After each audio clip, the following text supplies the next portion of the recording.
Carlos Andreasa, boa tarde. Marcos Lacerda. Rapaz, eu estou aqui no escritório, na Editora Record, olhando pela janela o dia inteiro, acompanhando o panorama. De manhã, enquanto eu fazia o Band News Rio, primeira edição, um sol apareceu, se insinuou, cresceu esperança, mas, no entanto, não, a verdade é essa, não para de chover, a chuva persiste, não é uma chuva especialmente intensa aqui onde estou, mas é chuva que vai caindo, vai contaminando o solo, vai minando o solo, vai tornando o solo pesado, vai transformando as encostas da nossa cidade, do estado de modo geral, mas da cidade especificamente, uma cidade de topografia tão bonita quanto perigosa para quem mora nesses lugares, vai tornando essas encostas especialmente arriscadas. Então, Lacerda, eu devo dizer que como morador dessa cidade, eu estou bastante assustado. A gente amanheceu hoje com aquelas imagens do Jardim América, uma pedra cantada, se não fosse um morador ali, o Elias, um herói do Rio de Janeiro, para perceber os estalos nas paredes, o chão se movendo, a encosta se movendo, a pressão decorrente do terreno ali, à margem do Rio Acari, para se salvar e salvar os seus vizinhos, avisar todo mundo, nós teríamos tido não apenas aquele desmoronamento de residências, impressionante as imagens das construções à margem do rio, algo que é comum no Rio de Janeiro, mas nós teríamos tido também pessoas mortas. A verdade é a seguinte, Lacerda, as pessoas precisam viver, né? Elas precisam morar em algum lugar. E elas constroem, não porque elas gostam de construir à margem dos rios, porque fica mais fácil despejar o xixi e o cocô, como disse o prefeito. Elas constroem nesses lugares porque esses lugares constroem regularmente, porque esses lugares são mais baratos, porque esses lugares são desabitados. Elas constroem para sobreviver. Essa é a realidade da sociedade do Rio de Janeiro. E da parte do poder público, especificamente da prefeitura, espera-se fiscalização. E a fiscalização não há. Falei hoje mais cedo sobre a situação de Realengo, daquela região da Zona Oeste, maciço da Pedra Branca, sobre o qual a Prefeitura do Rio de Janeiro, meu caro ouvinte, não tem um mapa. Não tem um mapa das áreas de risco, não tem um mapa da ocupação. É um ponto cego. É como se nós estivéssemos no século XVII, né? Sem ocupação nenhuma, o que não é verdade. Só que o dinheiro não há. Vamos lembrar que no ano passado, 2019, houve uma CPI na Câmara Municipal relativamente a enchentes. E lá ficou comprovado que todo o parco dinheiro que há para contenção e prevenção de enchentes e para o mapeamento de zonas de risco, nesse caso específico, foi concentrado no maciço da Tijuca. E o dinheiro baixando e diminuindo de ano em ano.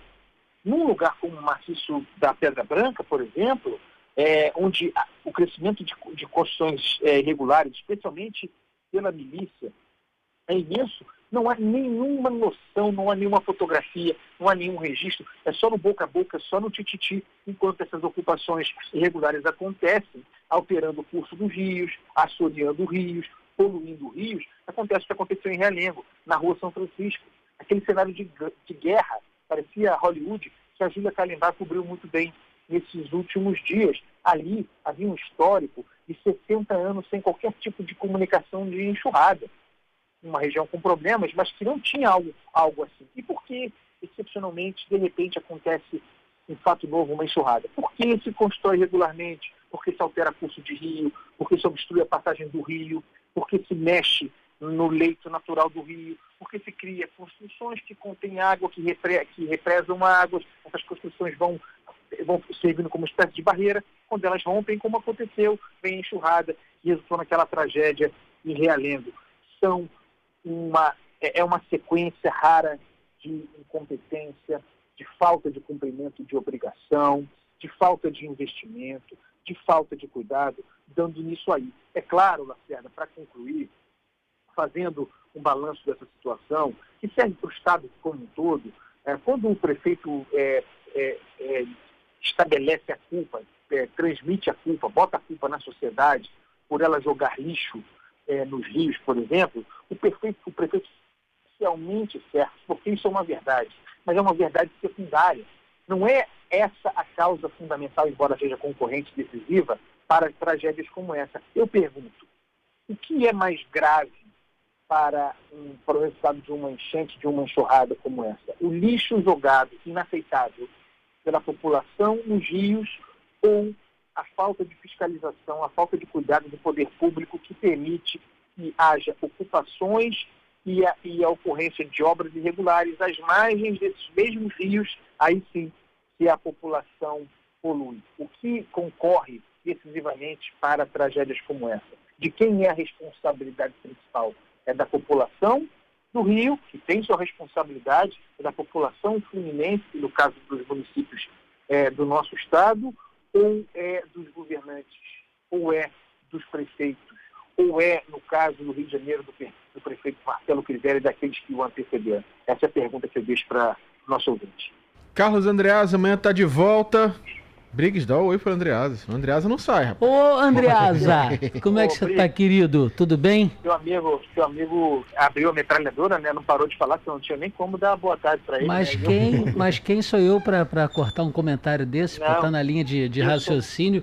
Você sabe que você estava falando e eu estava me lembrando, e muita gente vai se lembrar disso, daquela imagem dos japoneses quando vieram aqui a Copa do Mundo no Brasil, eles recolhendo o lixo dele no estádio. Se eu não me engano, foi na Fonte Nova. Se eu não me engano, foi na Bahia, na Arena Fonte Nova, eles recolhendo o lixo. E aí ontem, Andreasa, se você... E na Olimpíada que também, 2016. E aí, se vocês me permitem, ontem eu estava vendo um programa na Band, aliás, sensacional, documento Band, falando sobre Tóquio, em relação, inclusive, à expectativa já de Olimpíada, e mostrando como a capital japonesa lidar com a questão, ora da escassez, ora com excesso de chuva, como eles têm subestações de tratamento, como eles preveem as épocas de grande chuva e como eles preveem a época de pouca chuva, justamente para não deixar desabastecida a capital, a cidade, e ora para poder evitar as inundações. E você vendo como é tudo limpinho, como existe um cuidado com o tratamento da água e como isso é uma consciência que vai muito além. Porque o nosso falecido João Baldo Ribeiro, uma vez assisti a palestra dele, Andreasa, ele falou o seguinte, saudoso João Baldo Ribeiro, ele falou, olha, os políticos, a figura política, eles não vêm num OVNI, eles não são alienígenas que vêm de um outro mundo e param aqui não, eles são frutos dessa sociedade que a gente vive. E essa matéria ontem do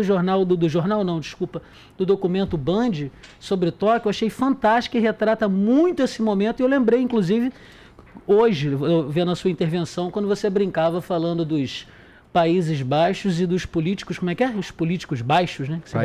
Lá são Países Baixos, aqui são políticos baixos. Então, só fazendo um paralelo diante de tudo que você falou.